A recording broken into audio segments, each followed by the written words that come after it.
The Boks are taking on the Azuri this week, and it's going to be a game that could determine the outcome of this pool and who will actually go on to the quarterfinals. Here are my thoughts.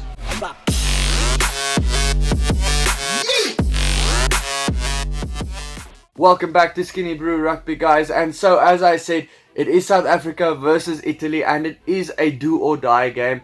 The loser of this game will probably not go on to the quarterfinals, so it is very important for both sides. Italy, they are sitting at the top of the pool at the moment after their 2 bonus point victories, so those 2 bonus points will prove pretty important at the end for them maybe, but it was against Namibia and Canada, so this will be their biggest game yet.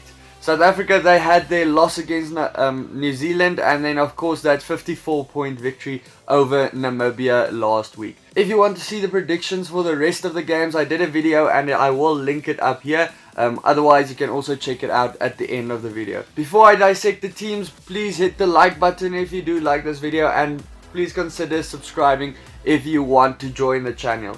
Thanks. Up front, Rassie already surprised with the inclusion of Beast and Mbunambi over Kitshoff and Marks on the bench. But it is a reward for these guys that have been consistently performing. Kitshoff is probably still a bit better than Beast at the moment, still performing a bit better to me, but I think he has been included with Mbunambi for that front row dynamic. Changing the hooker and the prop makes sense, so all of them aren't new to each other, all of them have scrummed together before. Bongi, his lineouts have been great and he's good all around the park, so I think it's well deserved. I am happy with his inclusion. I really think he deserves this chance. Malherbe, he completes the front row with Koch on the bench. They are going up against Lavotti, BG and Ferrari, who will bring horsepower to the front row. In the second row, Eben Etzebeth continues, while Loat de Jager has also worked his way into the squad, replacing Mostert, who has been dropped to the bench. And I think the line-out management is going to be a little bit better. Loat's line-out management is second to none. He is very good at it.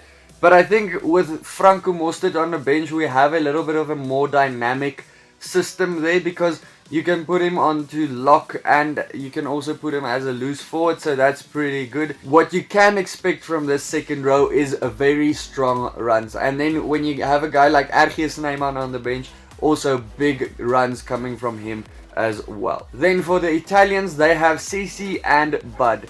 Loose forwards for South Africa, captain Sia Kolisi, Pieter Steph du Toit. His tackling will be very important, and his ability just to pop up everywhere over the park will be also very important, especially because this Italian team likes playing with their loose forwards and they like playing with their forwards all around the park.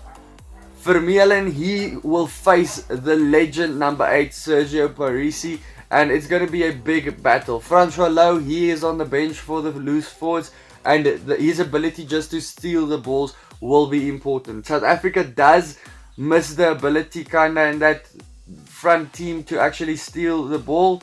There's no real ball winners in that team, so might see a problem there, but maybe that's Rassie's plan. Give them the ball and we can make other plans from that, but we'll see how that goes.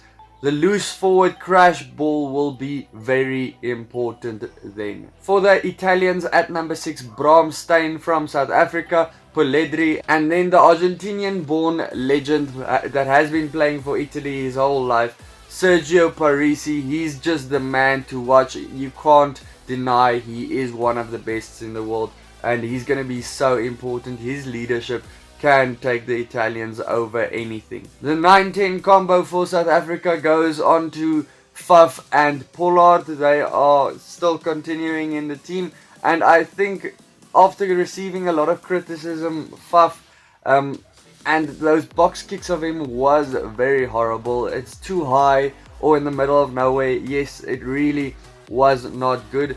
And Pollard, he also didn't have a good game against New Zealand. He missed that playmaker. We missed that playmaker on the field. He did miss a lot of opportunities, but I think he was a little bit under pressure because Faf was under pressure in that game. I do not think you should count them out yet, because of one game. I mean, these guys have been great all season, or they have been great for the last couple of years, so I don't think you should count them out after one game and just say they should be dropped. A lot of people are doing that. I think it's good, give them another run, let them prove themselves. They are there for a reason. Herschel Yankees, he's covering for Faf on number 9. He's probably a little bit better form at the moment. Look, he is still young, he doesn't have a lot of experience, but does he deserve a little bit more time on? I do think so. I would like to see him play maybe 30 minutes in this next game. They are up against Tabaldi and Allen. It's quite a good combo. They are quite dangerous. If you haven't seen them playing, you should maybe go watch some highlight videos. They can tear some teams up. Very good playmakers over there. Centers, Damien de Allende and I don't have any problem with this combo. Both of them were good against the All Blacks, and they do their job that are required from them. They have their specific roles and they do that. Some say that de Allende might feel some heat from Francois Steyn.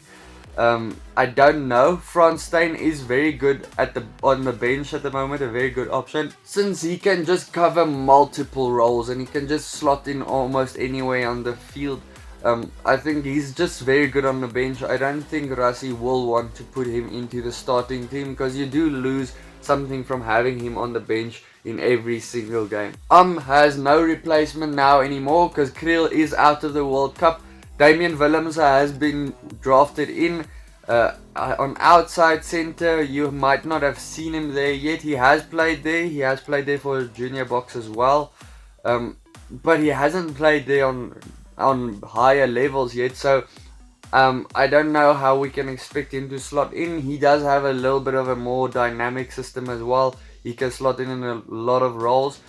And he will only arrive there on Thursday, so he's not in there for this game. I'm just saying it might be interesting in future games. They are up against Hayward. He's a very dangerous guy. He's also just a versatile player. He can play anywhere around the park. A very dangerous guy. You have to watch out for him. And Morisi. Outside backs, Mapimpi. It's his 3rd game of the World Cup. He was great last week on attack. He wasn't really tested on defense though, and that might be the problem, because against New Zealand he really struggled, and if Italy tries really hard and they try and do the same that New Zealand did, they might find some problems at that side again. Cheslin Colby, he'll just look to leave a statement again and maybe find some points this time and score some tries. Fullback, the guy that could only improve if he catches a ball or he passes into someone's hands, and he would have a better game. Willie Leroux, he will feel some heat now that Willemse has been drafted in. I think Willemse has been in better form than Gelant in the past year, and the past 2 years actually. Gelant and Willie will kind of feel a little bit of pressure with Willemse now there. But yeah, like I said, it's a little bit of an interesting dynamic. It's maybe some content for another video. They are up against Campagnaro and Benvenuti out wide.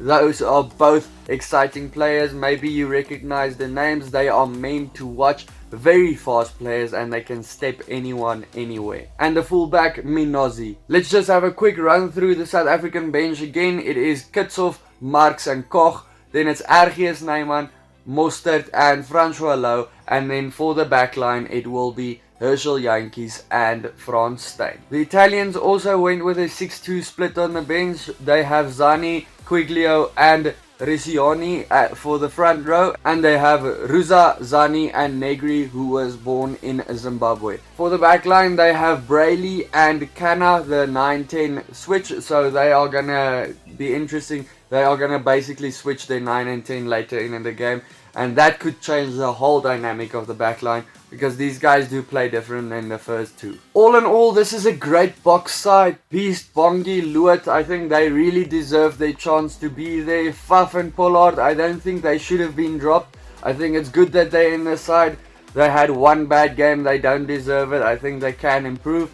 Mapimpi, he will be tested out wide with his defense. Hopefully he has improved there. The 6-2 bench split will be interesting because both sides has done the same thing.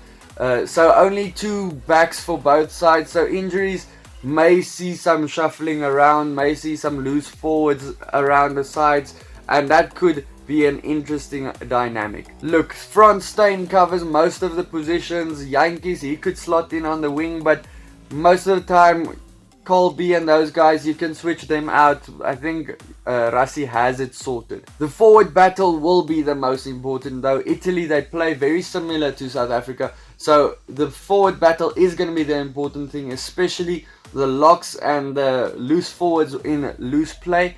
And then at scrum time, it's going to be a massive battle. This is considered the A team for South Africa, so I think it's time for them to bounce back from that New Zealand loss. I don't think it's going to be a loss to Italy again like in 2016. I actually put my prediction down as the Boks winning by 19 points. Thanks for watching, guys. If you enjoyed that video, please hit the like button and consider subscribing. Also, check out some of my other videos and my Twitter and Facebook. Cheers.